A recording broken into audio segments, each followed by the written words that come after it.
ಈಗ ಬುರ್ಡೆ ಗ್ಯಾಂಗ್ ಕತೆ ಇದೀಗ ಧರ್ಮಸ್ಥಳದಿಂದ ಬೆಂಗಳೂರಿಗೆ ಬಂದಿದೆ. ಸೊ ಅದೆಲ್ಲವೂ ಕೂಡ ಒಂದ್ ಕಡೆ ನಡೀತಾ ಇದೆ. ಮತ್ತೊಂದ್ ಕಡೆ ಜಯಂತ್ ಟಿ ಚಿನ್ನಯ್ಯನ ವಿರುದ್ಧವೂ ಕೂಡ ಗಂಭೀರ ಆರೋಪವನ್ನ ಮಾಡಿದ್ದಾರೆ. ಚಿನ್ನಯ್ಯನನ್ನ ಮನೆಗೆ ಕರ್ತ್ಕೊಂಡು ಬಂದಿರೋದು ನಿಜ ಅಂತ ಇನ್ಫ್ಯಾಕ್ಟ್ ಜಯಂತ್ TV9 ಜೊತೆಗೆ ಮಾತನಾಡುವಂತ ಸಂದರ್ಭದಲ್ಲಿ ಎಕ್ಸ್ಕ್ಲೂಸಿವ್ ಆಗಿ ವಿಚಾರವನ್ನ ಪ್ರಸ್ತಾಪ ಮಾಡಿದ್ದಾರೆ. ಬನ್ನಿ ಏನೇನು ಹೇಳಿದ್ರೆ ಕೇಳೋಣ.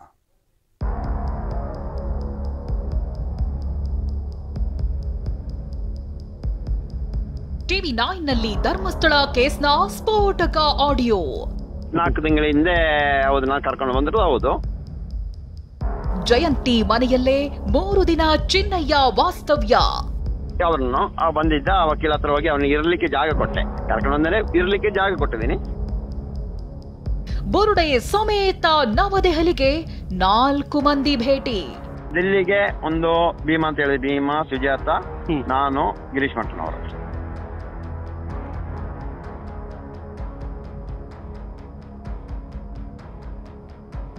ಧರ್ಮಸ್ಥಳ ಪ್ರಕರಣಕ್ಕೆ ಇದೀಗ ಬಿಗ್ ಟ್ವಿಸ್ಟ್ ಸಿಕ್ಕಿದೆ. ಒಂದ್ ಕಡೆ ಜಯಂತ್ ಟಿ ವಿರುದ್ಧ ಮಾಸ್ಕ್ಮ್ಯಾನ್ ಚಿನ್ನಯ್ಯ ಆರೋಪ ಮಾಡ್ತಿದ್ರೆ, ಮತ್ತೊಂದ್ ಕಡೆ ಚಿನ್ನಯ್ಯನ ವಿರುದ್ಧವೇ ದೂರುದಾರ ಜಯಂತ್ ಟಿ ಗಂಭೀರ ಆರೋಪಗಳನ್ನೇ ಮಾಡಿದ್ದಾರೆ. ಇದೀಗ TV9 ಪ್ರತಿನಿಧಿ ಜೊತೆ ದೂರುದಾರ ಜಯಂತ್ ಟಿ ಮಾತನಾಡಿರೋ ಎಕ್ಸ್ಕ್ಲೂಸಿವ್ ಆಡಿಯೋ ಬಂದು ಸಂಚಲನ ಸೃಷ್ಟಿಸಿದೆ. ಜಯಂತ್ ಮನೆಯಲ್ಲೇ ಚಿನ್ನಯ್ಯ 3 ದಿನ ವಾಸ್ತವ್ಯ ಹೂಡಿರೋ ಸ್ಫೋಟಕ ಮಾಹಿತಿ ಬಯಲಾಗಿದೆ. 4 ತಿಂಗಳ ಹಿಂದೆ ಹೌದು, ನಾನು ಕರ್ಕೊಂಡು ಬಂದ್ರು. ಹೌದು, ಅವ್ರನ್ನು ಬಂದಿದ್ದ ವಕೀಲ ಹತ್ರ ಹೋಗಿ ಅವನಿಗೆ ಇರ್ಲಿಕ್ಕೆ ಜಾಗ ಕೊಟ್ಟೆ. ಕರ್ಕೊಂಡು ಬಂದರೆ ಇರ್ಲಿಕ್ಕೆ ಜಾಗ ಕೊಟ್ಟಿದ್ದೀನಿ. ಆ ನಂತರ ಡೆಲ್ಲಿಗೆ ಹೋಗುವಾಗ ಬುರುಡೆ ಇಟ್ಕೊಂಡು ಬಂದಿದ್ದ.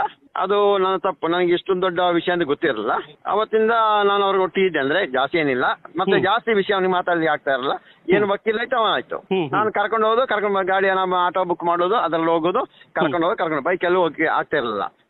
ಯಾಕಂದ್ರೆ ಅವನ ಸೇಫ್ಟಿ ನೋಡ್ಬೇಕು. ಆ ಒಂದು ಇದರಲ್ಲಿ ಅವನ್ನ ಸ್ವಲ್ಪ ಹೊರಗಿನ ಪ್ರಪಂಚ ತೋರಿಸ್ದಂಗೆ ವಕೀಲ ಹತ್ರ ಕರ್ಕೊಂಡು ಬಂದಿದ್ದೆ. ಅವತ್ತು 2 ದಿನ ಇದ್ದ. ಮನೆಯವ್ರು ನಾನು ಕೇಳಿದೆ, ಏನ್ ಎಷ್ಟು ದಿನ? ಅವ್ರು ಹೇಳಿದ್ರು 2 ದಿನ ಇದ್ರ ಅಂತ ಹೇಳಿದ್ರು. ಅದು 2-3 ದಿನ ಅಷ್ಟೇ ಕೆಲಸ ಮಾಡಿದೀವಿ. ಅವನಿಗೆ ಊಟನೂ ಹಾಕಿದ ನಮ್ಮ ಮನೆಯವರು. ದೆಹಲಿಗೆ ಬುರುಡೆ ತೆಗೆದುಕೊಂಡು ಹೋಗಿದ್ದ ಗ್ಯಾಂಗ್. ಬುರುಡೆ ಕತೆ ಕಟ್ಟೋ ಮುಂಚೆ ಗ್ಯಾಂಗ್ ಬುರುಡೆಯನ್ನ ದೆಹಲಿಗೆ ತೆಗೆದುಕೊಂಡು ಹೋಗಿರೋ ಸ್ಫೋಟಕ ಹೇಳಿಕೆಯನ್ನ ದೂರುದಾರ ಜಯಂತ್ ಟಿ ಕೊಟ್ಟಿದ್ದಾನೆ. ಇಷ್ಟೊಂದು ಆಗಿದೆ ಸರ್. ಇವಾಗ ಅಲ್ಲಿಂದ ಡೆಲ್ಲಿಗೆ ಕರ್ಕೊಂಡು ಹೋದೆ. ಮೊನ್ನೆ ಹೇಳಿದಿನಲ್ಲ, ಡೆಲ್ಲಿಗೆ ಕರ್ಕೊಂಡು ಹೋದೆ. ಅದರಲ್ಲಿ ಏನೇ ತಪ್ಪಿದ್ರು ನಾನು ಅದನ್ನು ಸ್ವೀಕರಿಸಿ ರೆಡಿ ಇದ್ದೀನಿ. ಅಂದ್ರೆ ಕರ್ಕೊಂಡು ಹೋಗಿದ್ರಿ ಡೆಲ್ಲಿಗೆ? ದಿಲ್ಲಿಗೆ ಒಂದು ಭೀಮಾ ಅಂತ ಹೇಳಿ, ಭೀಮಾ, ಸುಜಾತ, ನಾನು, ಗಿರೀಶ್ ಮಠನವರು ಹೋಗಿರೋದು. ಅವಾಗ ಇದನ್ನು ಇವಾಗ ತಗೊಂಡೋಗಿರೋದು ನಾನು ಬೇರೆ ಯಾವುದಕ್ಕಲ್ಲ. ಇವಾಗ ಕರ್ಕೊಂಡು ಹೋಗಾಗ ಇವರೊಟ್ಟಿಗೆ ಬನ್ನಿ ಅಂತ ಹೇಳುವಾಗ ಒಂದನೇದಾಗಿ ನಾನು ಸೇಫ್ಟಿಗೆ, ಮತ್ತೆ ಇನ್ನೊಂದು ವಿಷಯ ಅಂತ ಹೇಳಿದ್ರೆ ಸರ್ವೋಚ್ಚ ನ್ಯಾಯಾಲಯಕ್ಕೆ ಇದನ್ನು ಕೊಡ್ಬೇಕಂತಿತ್ತು ತೋರಿಸಲಿಕ್ಕೆ. ಇದಕ್ಕೆ ತಗೊಂಡು ಹೋಗಿರೋದು ಹೊರತು ಬೇರೆ ಯಾವುದೇ ವಿಷಯಕ್ಕೂ ಅಲ್ಲ.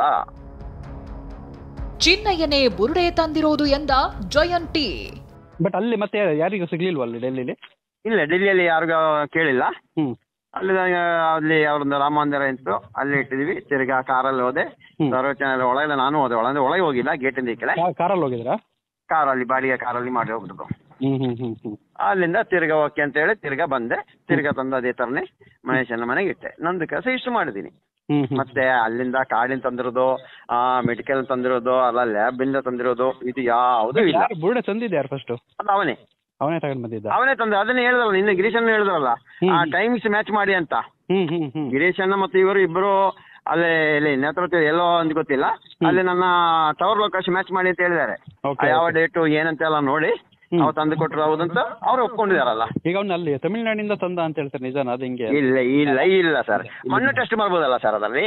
ಕರೆಕ್ಟ್. ಮತ್ತೆ ಅವನದು ಏನಂತ ಹೇಳಿದ್ರೆ ಅವನಿಗೊಂದು ಸರಿಯಾಗಿ ಹೇಳ್ತಾ ಇಲ್ಲ ಯಾವುದನ್ನು. ಮುನ್ನೆ ಹೇಳೋ ಮಹೇಶನ್ನ ತೋಟದಿಂದ ತಂದಿರೋ ಅಂತ ಹೇಳ್ತಾ ಇದ್ದಾನೆ, ಅಲ್ಲಿಂದ ಮಣ್ಣು ತಗೊಂಡು ಹೋಗ್ತಾ ಇದಾರೆ. ಇವಾಗ ಯಾವ ಉದ್ದೇಶಕ್ಕೆ ಈ ತರ ಒಂದೊಂದು ಹೇಳಿಕೆ ಕೊಡ್ತಾ ಇರೋದೊಂದು ಗೊತ್ತಾಗ್ತಾ ಇಲ್ಲ. ಚಿನ್ನಯ್ಯ ತುಂಬಾ ಆಟ ಆಡ್ತಿದ್ದಾನೆ ಎಂದ ಜಯಂತ್ ಟಿ. ಚಿನ್ನಯ್ಯನೇ ತುಂಬಾ ಆಟ ಆಡ್ತಿದ್ದಾನೆ, ಅವನೇ ಜಾಗವನ್ನ ಚೇಂಜ್ ಮಾಡಿ ತೋರಿಸಿದ್ದಾನೆ ಅಂತ ದೂರುದಾರ ಜಯಂತ್ ಟಿ ಆಡಿಯೋದಲ್ಲಿ ಎಕ್ಸ್ಕ್ಲೂಸಿವ್ ಹೇಳಿಕೆ ಕೊಟ್ಟಿದ್ದಾರೆ. 100% ಅವ ತೋರಿಸೋ ಜಾಗ ಅಲ್ಲೆಲ್ಲ 100% ಮೆಟೀರಿಯಲ್ ಇದೆ, ಅದ್ರ ಜಾಗ ಚೇಂಜ್ ಮಾಡಿ ತೋರಿಸ್ತಾ ಇದ್ದಾನೆ. ಅವನೇ ಜಾಗ ಅವನ್ನೇ ತೋರಿಸ್ತಾ ಇದ್ದಾನೆ. ಅಲ್ಲಿ ಧರ್ಮಸ್ಥಳ ಗ್ರಾಮದಲ್ಲಿ ಕೇಳಿ ಪ್ರತಿಯೊಬ್ರು ಹೇಳ್ತಾರೆ. ಯಾಕೆಂದ್ರೆ ಗೊತ್ತಿಲ್ಲ. ಅದ್ರ ಸ್ಟಾರ್ಟಿಂಗ್ ಹೋಗುವಾಗ ಯಾರಾದ್ರೂ ಅಲ್ಲಿಂದ ಭಯ ಬೀಳಿಸ್ತಾರಾ? ನಿಮಗೆ ಹೇಳಿ ಏನೋ ಸಿಕ್ಕ ನೀನು ಜೈಲ್ ಅಂತ ಹೇಳಿರ್ಬೋದಾ? ಈ ರೀತಿಯಲ್ಲಿ ಇರ್ಬೇಕು. ಅದಕ್ಕೋಸ್ಕರ ನಾವು ಜಾಗ ಎಲ್ಲ ಚೇಂಜ್ ಮಾಡಿ ತೋರಿಸ್ತಾ ಇರೋದು. Okay okay okay. ಅವ ತುಂಬಾ ಆಟ ಆಡ್ತಾ ಇದ್ದಾನೆ. ಆದ್ರೆ ನಾವ್ ಒಂದು ವಿಷಯ ಹೇಳ್ತೀನಿ, ಇಂದಿಗೂ ಅವತ್ತು ಇವತ್ತು ಹೇಳೋದು, ಯಾವುದೇ ದೇವಸ್ಥಾನ ವಿರುದ್ಧ ಅಲ್ಲ, ಯಾವುದೇ ವ್ಯಕ್ತಿ ವಿರುದ್ಧ ಅಲ್ಲ, ಅದು ಅತ್ಯಾಚಾರಿ ಕೊಲೆಗಡುಕರ ವಿರುದ್ಧ. ಬುರುಡೆ ಹಿಂದಿನ ರಹಸ್ಯವನ್ನೇ ದೂರುದಾರ ಜಯಂತ್ ಟಿ ಬಿಚ್ಚಿಟ್ಟಿದ್ದಾನೆ. ಮಾಸ್ಕ್ಮ್ಯಾನ್ ಚಿನ್ನಯ್ಯ ತುಂಬಾನೇ ಆಟ ಆಡ್ತಿದ್ದಾನೆ ಅಂತ ಗಂಭೀರ ಆರೋಪ ಮಾಡಿದ್ದಾರೆ. ಇದೇ ಒಂದು ಹೇಳಿಕೆ ಮುಂದೆ ಅದ್ಯಾವ ಸ್ವರೂಪ ಪಡೆಯುತ್ತೋ ಕಾದು ನೋಡಬೇಕಿದೆ. Bureau report, TV9.